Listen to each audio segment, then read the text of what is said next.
Perempuan, ingatlah, cantiknya wajahmu hanya akan membuat laki-laki menatap, tapi cantiknya akhlakmu akan membuat laki-laki menetap. Tahu ya tahu, bawan ya bawan, ayu ya ayu, tapi jangan murahan ya. Ini yang di depan panggung ini siapa? Fatayat apa muslimat? Saya bisa membedakan fatayat sama muslimat, tidak perlu lihat seragamnya, cukup lihat dari baunya. Kalau fatayat baunya parfum, kalau muslimat balsam.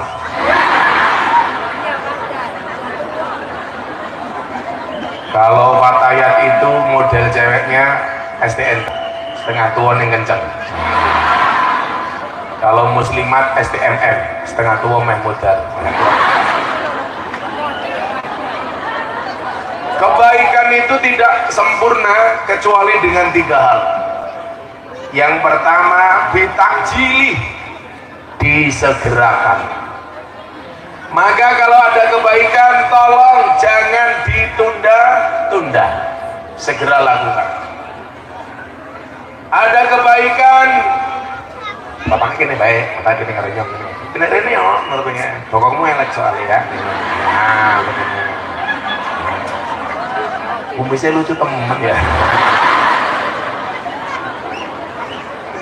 Bojone Mira loro, waduh wis tua ngacengan ya.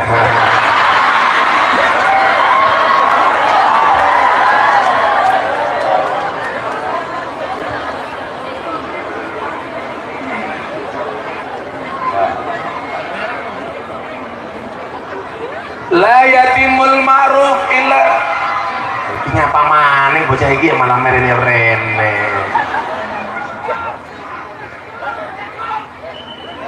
Besok lagi kalau pengajian cari lapangan ya. Ajar jangan.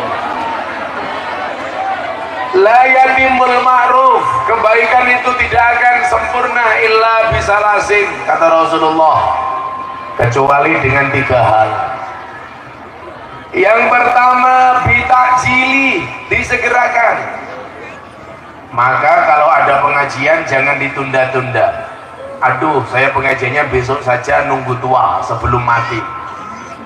Mati syaratnya tidak harus tua. Contohnya suaminya Bunga Citra Lestari. Kalau harus dilihat dari umurnya, seharusnya yang mati bapak duluan ya. Ternyata enggak.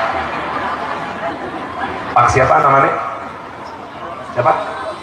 Kito. Oh, Kito. Kito Rolis. Pak kita ganteng temen ya. Inyo ngerti ngapari kalau gue nengkini pengen nyapang fatayat. Iya.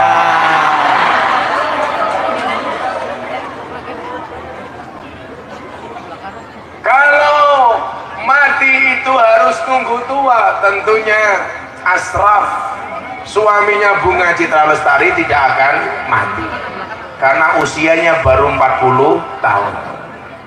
Maka mati itu syaratnya tidak harus tua, mati itu syaratnya tidak harus sakit. Saya ingat betul sebulan sebelum almarhum Ki Entus Susmono meninggal, itu ngaji bareng saya sama Habib Lutfi. Posisi saya waktu itu habis sakit keluar dari rumah sakit, saya pengajian di Tegal. Pulang pengajian saya sama Ki Entus dikasih tongkat ini. Beliau bilang apa? Kan Gus Miftah baru sakit, ini saya kasih tongkat supaya bisa tempat bersandar ketika pengajian. Waktu itu kondisinya Ki Entus sehat walafiat. Sebulan kemudian ternyata yang mati bukan saya yang sakit, tetapi yang ngasih tongkat. Ngapa maling bansere kuwi?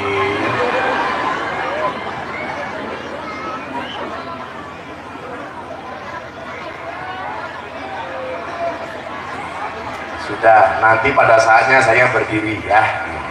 Ibu-ibu lebih suka saya duduk apa berdiri? Itulah perempuan, dimana-mana suka yang berdiri. Banyak temen toh. Pak kita masih bisa berdiri? Masih.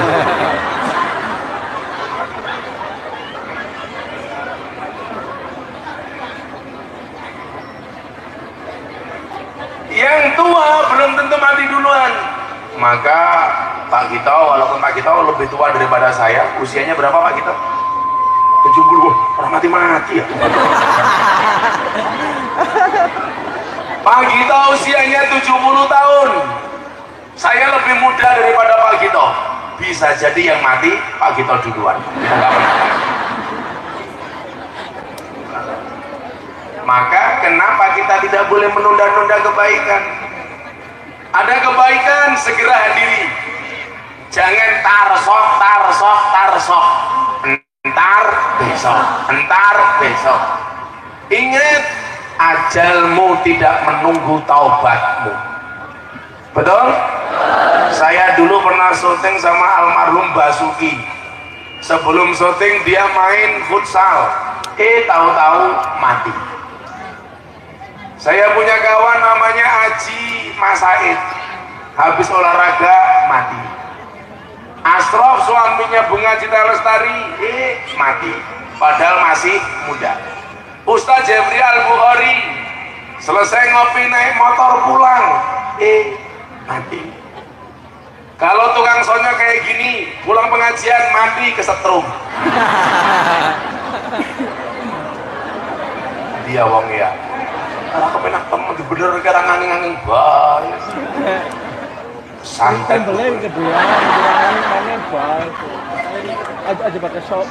dan saya sudah menghitung tanggal 29 Juni merupakan hari terakhir masa iddahnya Bunga Citra Lestari.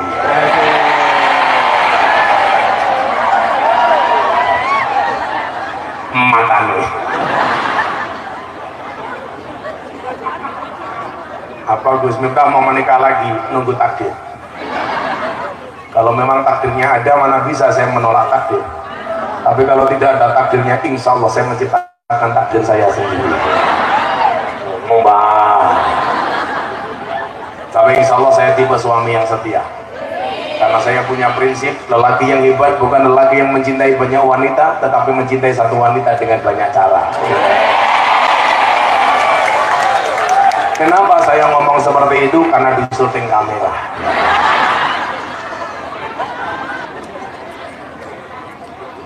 Saya nggak mungkin lah macem-macem.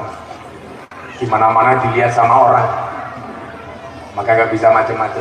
Banyak sih perempuan yang ngajak saya nikah lagi, tapi sorry, saya sama Fatayat ini seperti Indomaret dan Alfamaret.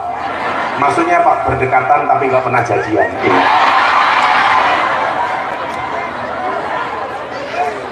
Bucin matamu bucin.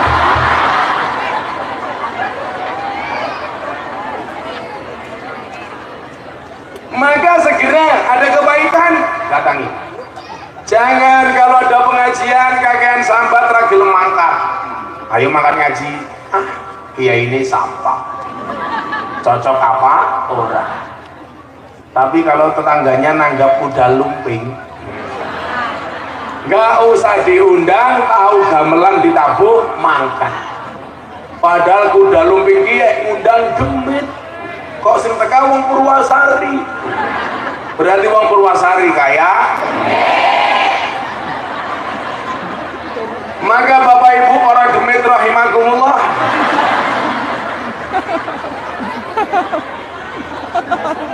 jangan tunda-tunda.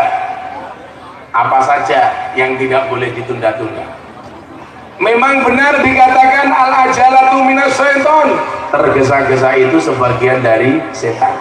Tetapi ada beberapa ketergesaan yang harus dilakukan. Satu, segera nyuguh tamu. Maka kalau di rumah ada tamu jangan ditunda-tunda, langsung disuguh. Kenapa? Karena bisa saja tamu itu adalah malaikatnya Allah. Dan orang yang memuliakan tamu itu adalah merupakan ciri orang yang beriman kepada Allah dan hari akhir. Karena Rasulullah mengatakan, man kana yu'minu billahi wal yaumil akhir falyukrim dhaifahu. Muliakanlah tamu.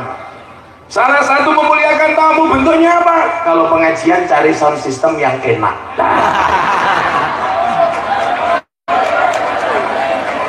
Karena kalau soundnya enak, saya ngomongnya nyaman, kupingmu ngrungok ke yo nyaman. Betul? Kenapa ini sonnya jelek? Karena anggarannya pas-pasan.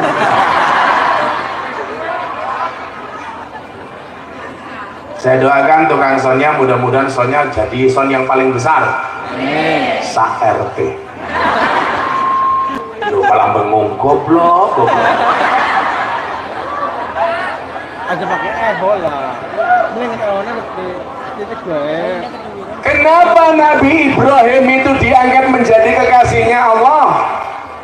Karena Nabi Ibrahim itu paling seneng nyuguh tamu. Maka ibu-ibu di rumah kalau ada tamu jangan ditunda-tunda, langsung disuguh. Tamu nih rong jaluk sarapan, sarapi. Tamu nih rong tangi, didusi. Tamu nih rong jaluk wedang, wedang. Rong jaluk gorengan, goreng. Tamu nih rong sholat. Tamu nih rong jaluk susu. Kok kita kerungu susu guyang-guyungnya apa ya? 70 tahun senengannya mentela.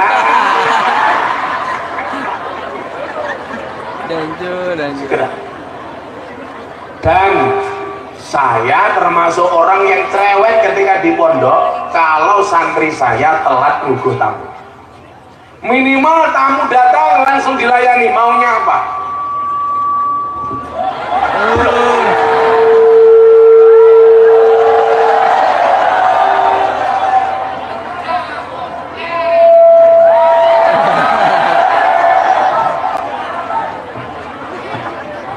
Cek.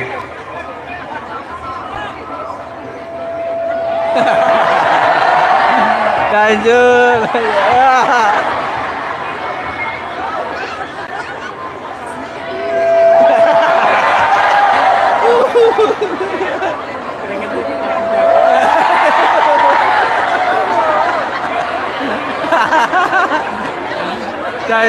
Lanjut. Kayaknya mau tukang sore makan ngaji mulu orang cendol.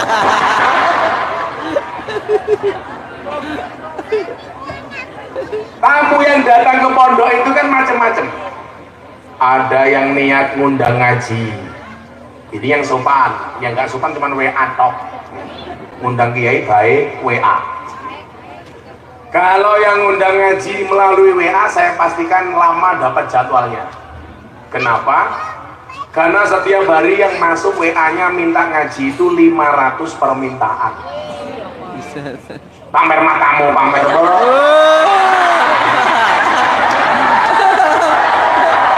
mumet dasu. Kabar ini di sini nyonge. Malah baik. Lah ini ngomong priwe ya. Ana wong ngaji malah diarani pamer. Dia ngono wis tua jilbabe pink. Menjijik.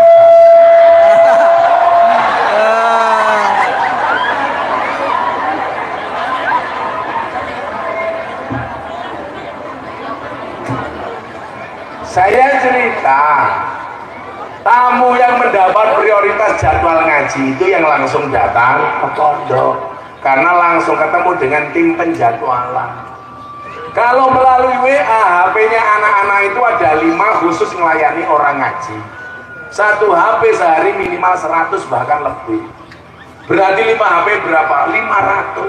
Kalau sehari yang minta ngaji 500 permintaan, sebulan berapa? 15.000. Kalau semuanya saya terima, sebulan saya bisa ngaji, setahun saya bisa ngaji 1000 kali. Berarti permintaan sebulan nutup jadwal 15 tahun. Kalau setiap ngaji soalnya bosok kayak dia, jebol lagi. Kalau semua jadwal saya terima harus saya datangi, 15 tahun permintaan sebulan nutup. Pertanyaannya, aku kelone kapan? Kan aku juga ingin. Masa ditotok ya?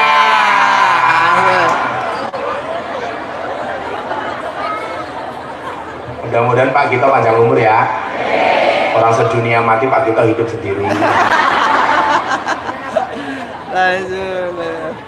Jadi orang bertamu di pondok itu macam-macam Pak. Ada yang minta jadwal, ada yang mau masukkan anaknya ke pondok, ada. Ada yang sertifikatnya di bank, dikejar-kejar bank, ada banyak. Ada yang belum bisa bayar anaknya SPP, banyak. Ada yang curhat, jomblo pengen cari suami, ada. Ya Allah. Terus itu tak kekrek cangkeme loh kayak macem-macem. Segera nyuguh tamu nomor 1. Nomor 2, segera apa Bu? Segera bayar utang. Rungokno kupingmu. Janjine utange ra nganggo suwe-suwe, nyilih esuk sorene wis dibaleki. Lah kita lagune beda. Gede dawa kayak gini. Lanjut. Lus. Apaan di dawa? Ibu bapak, siksa kubur itu paling berat. Salah satunya adalah orang hutang tidak mau bayar. Nomor loro nguyuh ora cewek. Nguyuh ora cewek, utang ora bayar. Maka saya itu paling takut Pak soal air kencing. Saya itu kalau di jalan lihat sopir-sopir tahu-tahu turun dari mobil kencing sembarangan, ya Allah, saya langsung ngelus dadanya istri saya, ya Allah. Karena itu siksa kubur yang paling berat. Kadang-kadang kencing di tembok, nggak cebok, ditutul-tutul ke. Iki banser kia aslinya Pak Gito ki putih aslinya. Ini gara-gara nguyuh ning sor tiang listrik ya. Orang cewek tutul-tutul ke tiang listrik, delalah nyetrum. Ya, jadi kayak gini. Ya Mbak ya. Bujune Mbak Gito anak kayak di. Bujune di. Oh bujune ayu, tenang. Iya. Kan di bujune ayu. Oh, baru sama itu matanya katarak.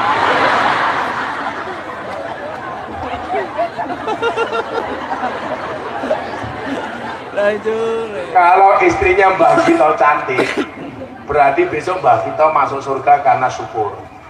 Tapi istrinya masuk surga karena sabar. Mbak Gito masuk surga karena bersyukur punya istri cantik. Istrinya masuk surga sabar karena punya suami seperti ini. Amin. Yang penting surga ya. Bujone galak enggak? Oh, tenang nih. Suami itu yang punya istri galak, besok di akhirat siksanya akan dikurangi oleh Allah. Kenapa suami yang punya istri galak besok siksanya dikurangi oleh Allah di akhirat? Karena selama di dunia sudah sangat tersiksa. Lanjut. Dan rata-rata wong lanang kuwi kalah galak karo wong wadon. Bapak Kapolsek gayane ning kantor galak kumise kandel. Ning omah ketemu bojone. Tanya Pak Sutejo ya. Istri itu menakutkan. Nggak mungkin suami itu bisa menang berdebat melawan perempuan. Nggak mungkin. Bisa draw saja juga bagus.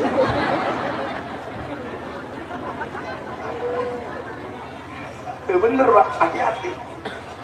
Maka kalau bapak-bapak punya istri galak, sabar saja. Walinya Allah itu rata-rata istrinya galak. Contohnya Umar bin Khattab, istrinya galaknya minta ampun. Padahal Umar sudah galak, istrinya lebih galak. Maka kalau bapak-bapak Purwasari istrinya galak, itu dua kemungkinan. Kemungkinan pertama, Anda akan diangkat jadi walinya Allah. Atau kemungkinan kedua, min alamatil setruk.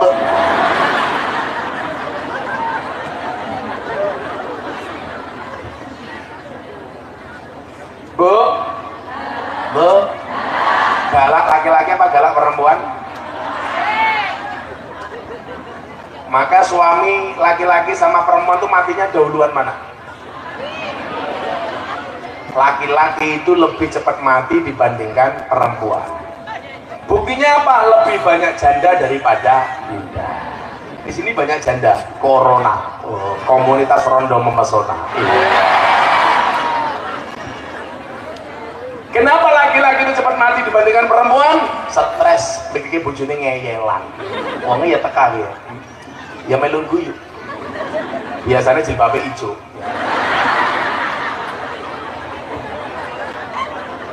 Yang jilbabnya pink insya Allah lebih parah.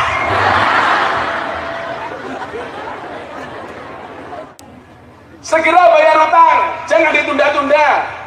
Siji utang orang bayar, lurung nguyuh ora cewek. Oh, kalau soal itu Pak saya takut betul. Maka saya nggak pernah mau punya utang, takut saya. Karena besok kalau saya mati punya utang, aduh, siksanya berat. Orang itu kalau mau utang, yang dihutangi dianggap sebagai malaikat rahmat. Begitu ditagih yang punya utang kayak Israel, tak ada nih. Betul nggak Bu? Kalau mau ngutang wajahnya manisnya lebih manis dibandingkan madu. Ayo toh, mosok karo dulur dhewe ra percaya. Nggih napa mboten? Begitu ditagih, mung sakmene ditagih. Ya Allah, hati-hati. Itu siksa kuburnya berat. Saya punya pengalaman. Kalau ada orang ngutang ke pondok, yang tadinya jamaah pasti akhirnya jadi musuh karena nggak mau datang lagi ke pondok. Istri saya itu pengalaman betul. Ketika saya masih hidup susah, ikut mertua, mall, mantep-mantep mangan melu mertua. Bahkan waktu itu M10, mantep-mantep mangan melu mertua muring-muring menantu meneng mawon. Bahkan M15, mantep-mantep mangan melu mertua muring-muring menantu meneng mawon, mertua mati menantu melu marisi. Kata mertua saya cuma satu, M1 apa? Matamu. Karena saya pernah ikut mertua itu beberapa tahun Pak, itu sama sekali gak asik. Ikut mertua itu tersiksa beneran. Jujur matamu lah, iya kok gimana. Padahal sebenarnya kakek moyang saya itu kaya 7 turunan. Persoalannya saya keturunan nomor 8. Oh 7 bolu. Biar ada orang datang, ini hutang piutang, hati-hati ya. Orang datang, Gus, ibu saya stroke di rumah sakit, hari ini harus keluar, mau saya bawa pulang tapi uangnya kurang berapa Pak? 700.000. Gus minta punya uang, saya nggak punya. Wallah saya nggak punya uang. Istri saya pulang dari masjid, saya tanya, Beb, istrinya nyong cantik ya, Beb ya pantes. Masa uang Purwasari gawainnya tandurnya mamah? Kira pantes temen ya, mamah tungkangnya meletek.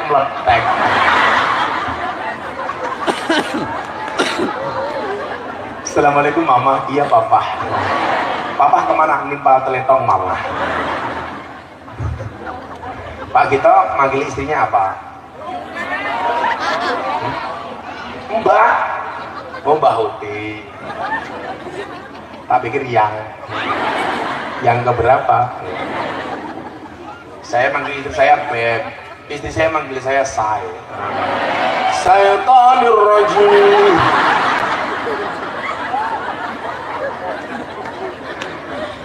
Istri saya pulang dari masjid, saya tanya, kamu punya uang? Nggak punya, Bah. Punyanya apa? Ini cuma gelang emas satu yang dulu dibelikan Abah. Boleh nggak saya pinjam? Loh, untuk apa, Bah?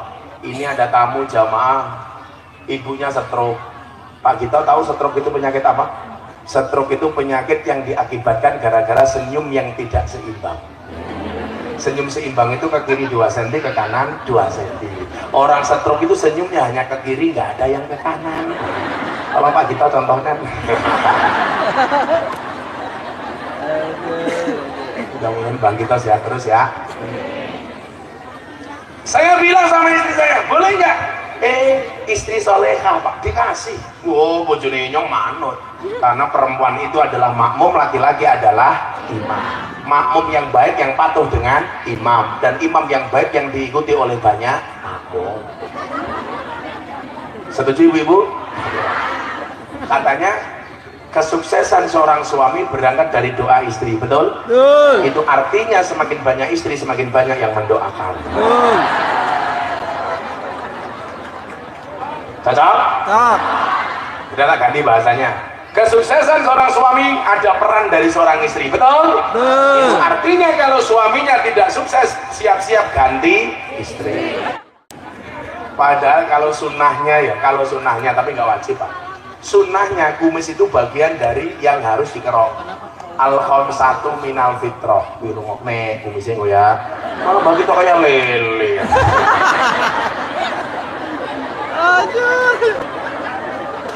Al-khamsatu minal fitrah. Fitrah itu ada 5. Yang pertama khitan. Yang kedua ngetok kuku. Yang ketiga mencabut bulu ketiak. Jadi ibu-ibu kalau ada suaminya tidur pulang dari sawah, cabut keleknya, sunnah Rasul kayak gitu. Paling keprok dasmu. Nomor 4 mencukur kumis. Maka kenapa saya nggak berkumis? Nomor 5 mencukur bulu kemaluan. Tapi ingat dicukur sendiri. Jangan dibawa ke salon. Nanti malah begitu ke salon. Ngapain begitu? Cukur. Cukur apa? Keriban enggak? Rebonding mawon.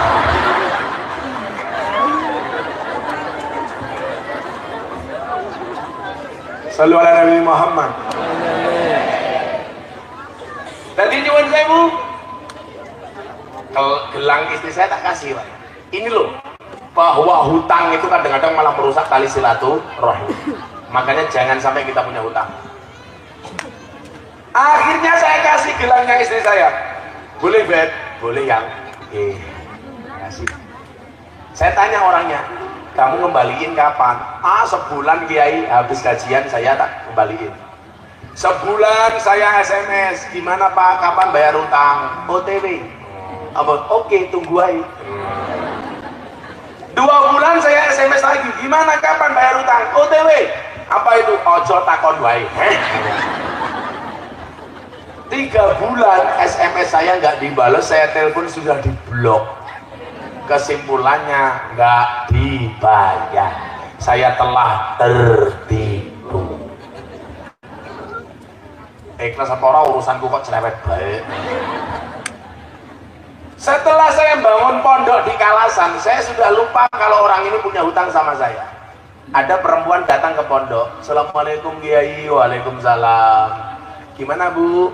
Tolong suami saya Anda maafkan. Loh, suaminya ibu itu siapa? Itu suami saya kualat sama Gus Miftah. Kualat gimana? Tolong suami saya. Lah ya bojomu ki sapa aku? Suami saya itu dulu yang utang gelang emas sama Pak Kiai, yang dulu mengatakan akan dibayar sebulan 2 bulan, dan mengatakan uang itu untuk mengambil orang tuanya stroke di rumah sakit, ibunya stroke di rumah sakit. Padahal mohon maaf Pak Kiai, ibunya itu sudah meninggal 5 tahun yang lalu. Jadi cangkemnya gorong ya, mbokne wis mati di stroke, dan sekarang hari ini suami saya stroke. Tolong dimaafkan. Itulah orang kalau mau hutang ngapusi, hati-hati. Ibu-ibu kalau mau beli seragam nggak punya jangan hutang. Orang dua kok ya. Oke. Malah ayo yarnen. Bayar kalau sudah panen. Ayo. Enggak senang saya. Kalau Anda kelasnya naik motor, ya sudah, nikmati saja, nggak usah buru-buru beli mobil. Kadang-kadang sudah punya motor, pengen hidupnya wah, motornya dijual, uangnya untuk DP beli mobil. Sebulan, 2 bulan kuat bayar, mobil setiap di starter bunyinya apa? Dit, wong mobil kreditan. Akhirnya 4 bulan dioyak-oyak debt kolektor karena nggak kuat bayar. Akhirnya umbah-umbah kali karo nyanyi kayak gie. Uripe ayem rumangsa aman dunungi rasa tanda yen iman karo nangis sabar narimo najan pas-pasan kredit mobil ra kuat bayar cicilan. Namun orang apa tadi? Kencing ngerasain gua. Saya pulang ke orang tua saya di Lampung. Saya itu kan aslinya Ponorogo, lahirnya di Lampung. Puja Kesuma, putra Jawa kelahiran Sumatera. Kalau tukang sonek ya Indo Pakistan, bapak kan iblis, ibunya setan. Sik. Mantap. Ora.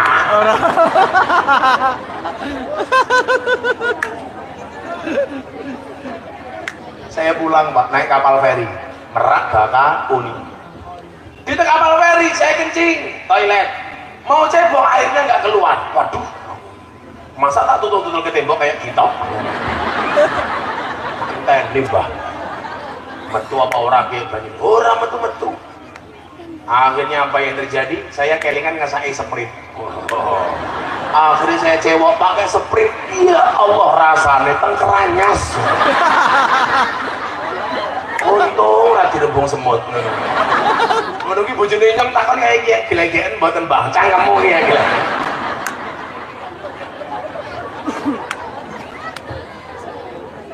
Nomor 2, segera bayar utang. Nanti tujuannya saya terakhir, soal Isra Mi'raj. Sampai jam berapa pengajiannya? Asar. Apa? Maghrib. Sone bosok nanti malam.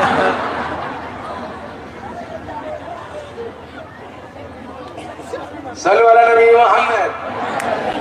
Nomor 3, segera apa? Segera menguburkan jenazah. Jangan ditunda-tunda. Kadang-kadang hari ini mati, menguburkannya besok. Kasihan jenazahnya. Kenapa nggak segera kamu kuburkan? Nunggu saudaranya di Kalimantan. Apa kalau saudaranya dari Kalimantan pulang, jenazahnya hidup lagi? Kewajiban orang hidup kepada yang mati itu kan cuma ada 4. Yang pertama, dimandikan. Kenapa jenazah harus dimandikan? Karena nggak bisa mandi sendiri. Makanya kenapa kita itu dimana-mana disunahkan berwudu dahulu dalam keadaan suci terus menerus, supaya apa? Sewaktu-waktu kita mati dalam keadaan suci. Makanya tukang son mau ngeson pengajian wudu. Jadi kalau kamu mati setrum suci. Malah udah tutut bae.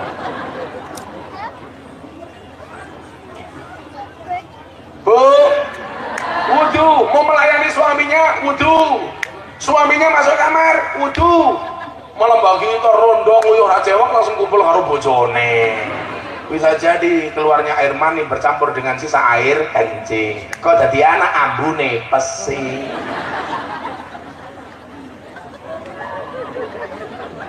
Dari nyang kayak yang bagi.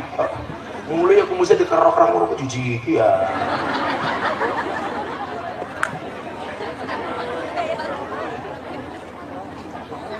Saya dulu pas pertama kali kenal Mbak Desira Nasari, pas cantik-cantiknya Desira Nasari itu, saya tanya, teh rahasia kecantikanmu apa sih? Saya setiap saat mengambil air wudhu. Ibu-ibu Fatayat, sebelum dandan wudhu dulu. Belum wudhu langsung ditumpul bedak FIFA nomor 4. Mantap. Laki-laki, tolong jangan pernah membuat perempuan menangis, karena air mata perempuan itu mahal. Karena begitu nangis, wedake luntur, maskarane luntur, blasone luntur, mahal. Coba kalau Mbak Gito yang nangis, rana apa-apane lah ini. Lawang wadon Mbak Gito ya, kabeh dipasang. Alisnya kerok ganti putih talah jengke. Saya kemarin pengajian di Magelang, Pak, ada perempuan duandanya, ya Allah, delalah tuh dan luntur lah. Perempuan ingatlah, cantiknya wajahmu hanya akan membuat laki-laki menatap, tapi cantiknya akhlakmu akan membuat laki-laki menatap. Tahu ya tahu, bawan ya bawan, ayu ya ayu, tapi jangan murahan. Ngakune muslimah, senengane melumah karo Kamu itu muslimah apa kimcil syariah? hati-hati, jangan main ke sawah yang banjir, bisa meteng. Karena kata komisioner KPI, orang renang bisa mengakibatkan kehamilan. Goblok, renang kok iso meteng gitu. Begini renang apa wik. Makanya ibu-ibu kalau ke sawah, sawahnya banjir, mau tandur, minum pil KB dulu ya, biar nggak meteng. Banser kalau mau ke kali, pakai kondom ya. Masa renang bisa mengakibatkan kehamilan, utaknya keperimen. Pejabat kok goblok temen ya. Tolong banser jangan berenang di pinggir pantai. Saya khawatir kok buru-buru meteng. Padahal orang ini kok goblok ya. Menurut penelitian para dokter, para ilmuwan, laki-laki itu kalau berenang manuk kingsut. Nah, iya Pak. Kamu ini bagi itu. Iya.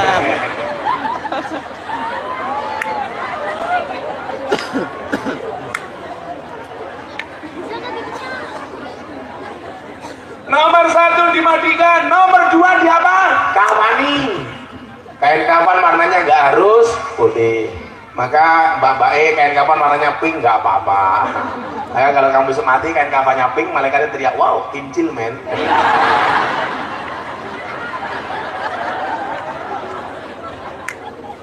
Kayak Mbak Gito, aku orang NU Gus. Saya besok kalau mati pengen kain kafan warnanya hijau, nggak apa-apa Mbak, nggak apa-apa. Malah beneran, kalau Mbak Gito besok mati kain kafan warnanya hijau, nggak akan ditanya sama Munkar Nakir. Kenapa? Karena dikira lontong. Nah, lontong gitu.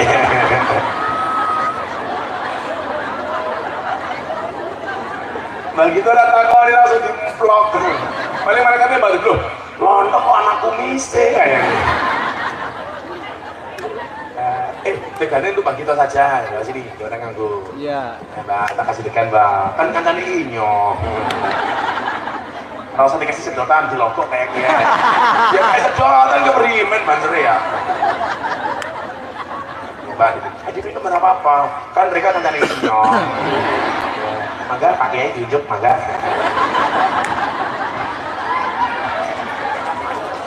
Ayo Mbak diminum. Jangan malu-malu ayo toh. Ayo Mbak diminum. Aku pengen dong sampai kayak ngapal lah. Diminum. Kok kamu malu-malu sih? Gerah. Ger. Loh, ya kita ngomongin tegane kiai. Saya kemarin pengajian di Surabaya ada jamaah saya kasih degan, pulang orangnya stroke. Ora.